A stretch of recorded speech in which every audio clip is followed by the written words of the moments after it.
we decided we're not going to make this film. No chance for us to win this war. It became a different kind of war of attrition. And one regret in First Blood is that I should never have worn a tank top. We definitely should have worn Gore-Tex. You think you know John Rambo as just another action hero with a machine gun? But the real story behind First Blood will shock you. Sylvester Stallone wasn't just playing a traumatized Vietnam veteran. He was channeling his own demons while battling a Hollywood system that wanted to turn a serious story about PTSD into mindless entertainment.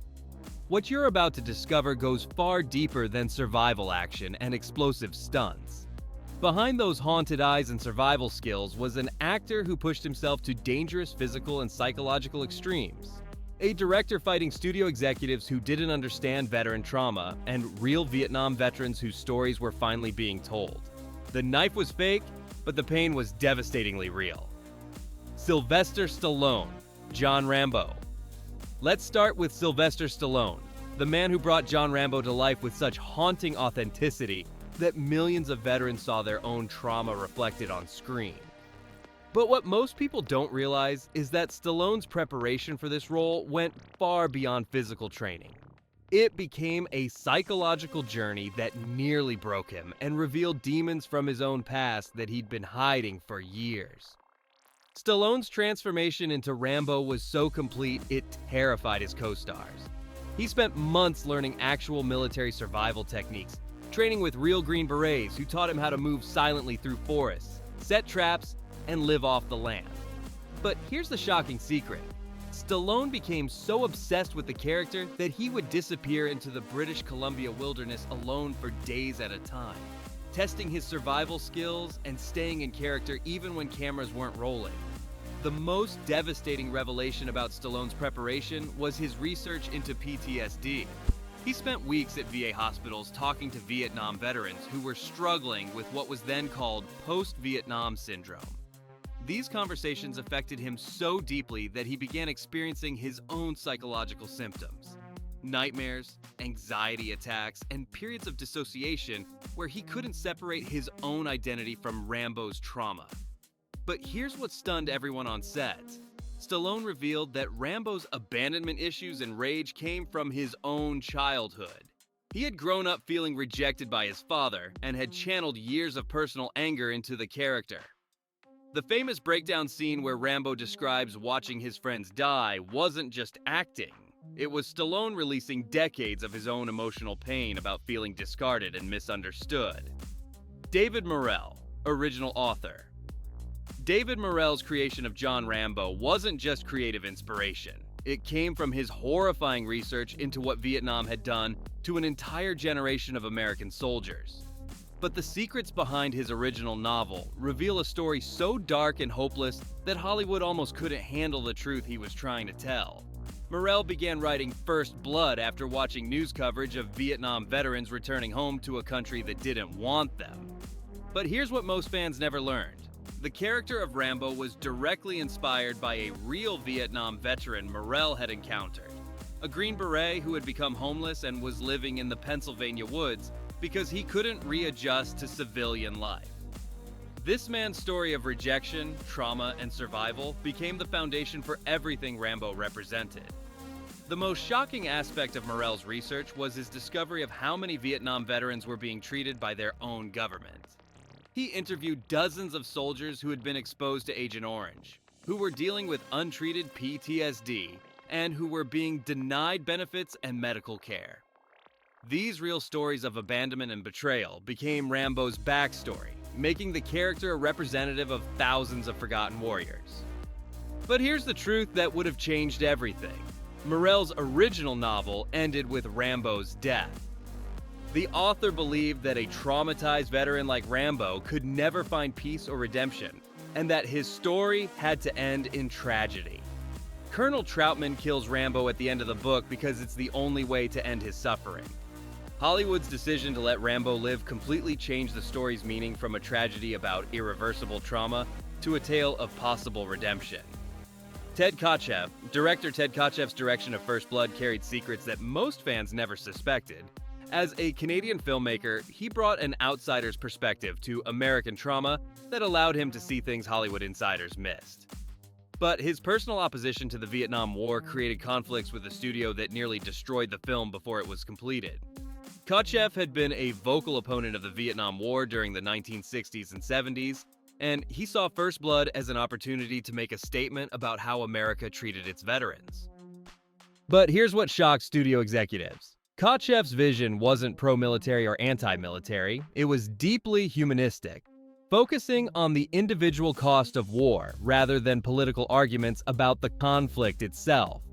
The most revealing secret about Kotcheff's approach was his decision to shoot the film like a psychological thriller rather than an action movie.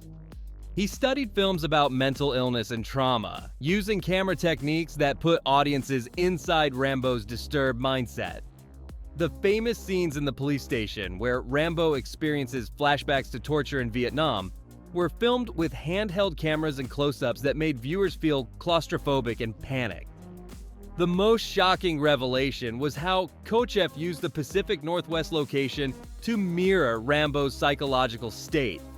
He chose the forests of British Columbia specifically because they felt both beautiful and threatening, representing the duality of Rambo's character, a man capable of both violence and vulnerability. The wilderness became a character itself, reflecting Rambo's internal struggle between civilization and savagery. Brian Dennehy, Sheriff Teasle, Brian Dennehy's transformation into Sheriff Will Teasle revealed an actor wrestling with one of cinema's most complex antagonists. A man who wasn't truly evil, just tragically misguided. But the secrets behind Dennehy's preparation show how he created a character whose motivations were so realistic, they made audiences question who the real villain actually was.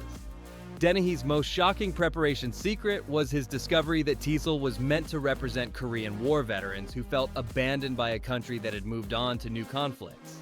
While Rambo embodied Vietnam trauma, Teasle carried the forgotten wounds of an earlier war that America preferred to ignore. Dennehy researched Korean War veterans extensively, finding men who felt their sacrifices had been overshadowed by the more controversial Vietnam conflict. Here's what stunned even director Ted Kotcheff. Dennehy created an entire backstory for Teasle that explained his hatred of long-haired drifters like Rambo.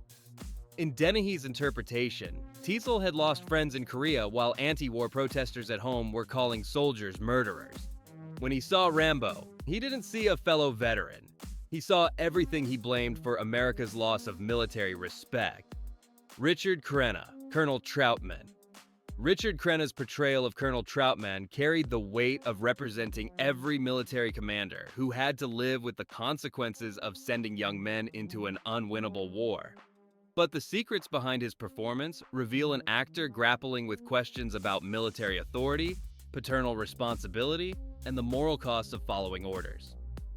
Crenna's most surprising preparation involved extensive research into Special Forces commanders who had worked with indigenous fighters during the Vietnam War. He discovered that officers like Troutman often developed almost paternal relationships with their elite soldiers.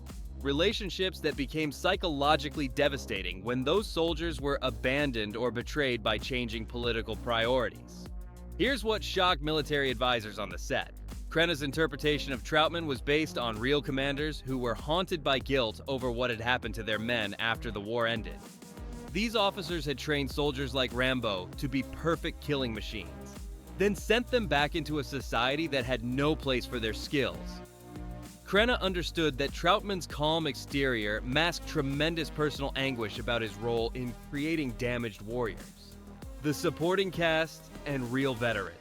The supporting players in First Blood brought their own secrets and personal connections to the story, creating an ensemble that reflected the real complexity of American attitudes toward Vietnam veterans. These weren't just actors playing roles, they were people working through their own relationships with military service, authority, and trauma. Jack Starrett, who played the sadistic Deputy Galt, brought his own military background to the role of Rambo's primary tormentor. Starrett had served in the military and understood the type of person who used authority to inflict pain on others. His research into police brutality cases revealed that officers like Galt often had military backgrounds themselves, using their training to abuse civilians rather than protect them. The most shocking casting revelation involved the real Vietnam veterans who were hired as technical advisors and extras. Several of these men had to leave the production because filming triggered such severe PTSD episodes that they became unable to function. One veteran advisor broke down completely during the torture scenes, reliving his own experiences as a prisoner of war in ways that required immediate psychological intervention. The film's realistic portrayal of veteran trauma resonated, with dozens of people working on the production who had family members struggling with PTSD. Production warfare. The filming of First Blood became its own survival ordeal, with Sylvester Stallone and the crew battling conditions in the British Columbia wilderness that were almost as dangerous as the fictional threats Rambo faced. But the secrets of what really happened during those months in the forest reveal a production where the line between performance and reality completely disappeared. The most dangerous aspect was Stallone's insistence on performing his own stunts in genuinely hazardous conditions. The famous cliff-jumping scene was filmed with Stallone actually leaping from a 40-foot precipice into a stand of pine trees, with only minimal safety equipment. He suffered multiple injuries during this stunt, including broken ribs and severe cuts from tree branches, but refused to use a stunt double because he believed the authenticity was essential to the character. Here's what nearly shut down the entire production. A helicopter crash during filming that came within seconds of killing several cast and crew members. The helicopter was being used to film aerial shots of Rambo's forest hideouts when mechanical failure caused it to crash land in dense woods. While no one was killed, the incident forced the production to shut down for weeks while safety protocols were completely redesigned. The weather became a constant enemy, creating conditions that were genuinely dangerous for cast and crew. The message behind the violence behind First Blood's survival action lay a serious message about veteran mental health that was revolutionary for 1982 Hollywood. The secrets behind the film's social commentary reveal how Stallone, Kotcheff, and Morrell used entertainment to educate America about a crisis the government was trying to ignore: the epidemic of PTSD among Vietnam veterans. The most shocking aspect was how the film accurately portrayed PTSD symptoms years before the condition was officially recognized by the American Psychiatric Association. Rambo's flashbacks, hypervigilance, and explosive anger were based on real case studies from VA hospitals, making the character a textbook example of combat trauma that mental health professionals later used for educational purposes. Here's what stunned veteran advocacy groups. First Blood became an unofficial recruitment tool for PTSD treatment programs. Veterans who had been hiding their symptoms for years saw Rambo's breakdown and recognized their own experiences. The film's climactic scene, where Rambo describes watching his friends die, became a cultural touchstone that helped normalize discussions about military mental health. But the film's anti-war message was carefully hidden beneath action sequences. While audiences cheered Rambo's survival skills, the real story was about how war destroys the warriors, turning trained killers into broken men who couldn't find peace in civilian life. Cultural impact and controversy. When First Blood premiered in October 1982, it sparked debates about Vietnam, veteran treatment, and American masculinity that revealed how deeply the country remained divided about the war. The secrets behind its reception show how an action film became a catalyst for national conversations about military service and government responsibility to soldiers. The most unexpected impact was on veteran suicide prevention. Mental health professionals reported that the film helped many veterans seek treatment for the first time, as Rambo's visible struggle made their own invisible wounds feel less shameful. VA hospitals across the country reported increased enrollment in PTSD programs after the film's release. But the film also triggered controversy among veteran groups who felt it portrayed soldiers as unstable and dangerous. Some argued that Rambo's violence reinforced negative stereotypes about veterans, while others praised the film for finally acknowledging the reality of combat trauma. The most shocking government reaction was classified until decades later. Pentagon officials were genuinely concerned about First Blood's impact on military recruitment and public perception of veterans. Internal memos revealed fears that the film's portrayal of government betrayal might discourage young men from enlisting and increase public skepticism about military interventions. The film's influence extended far beyond entertainment, inspiring real policy changes in veteran care and helping establish PTSD as a legitimate medical condition deserving of treatment and respect. First Blood proved that the real war begins when soldiers come home. Stallone didn't just create an action hero, he gave voice to a generation of forgotten warriors still fighting their battles. Subscribe to uncover more shocking Hollywood secrets behind your favorite films.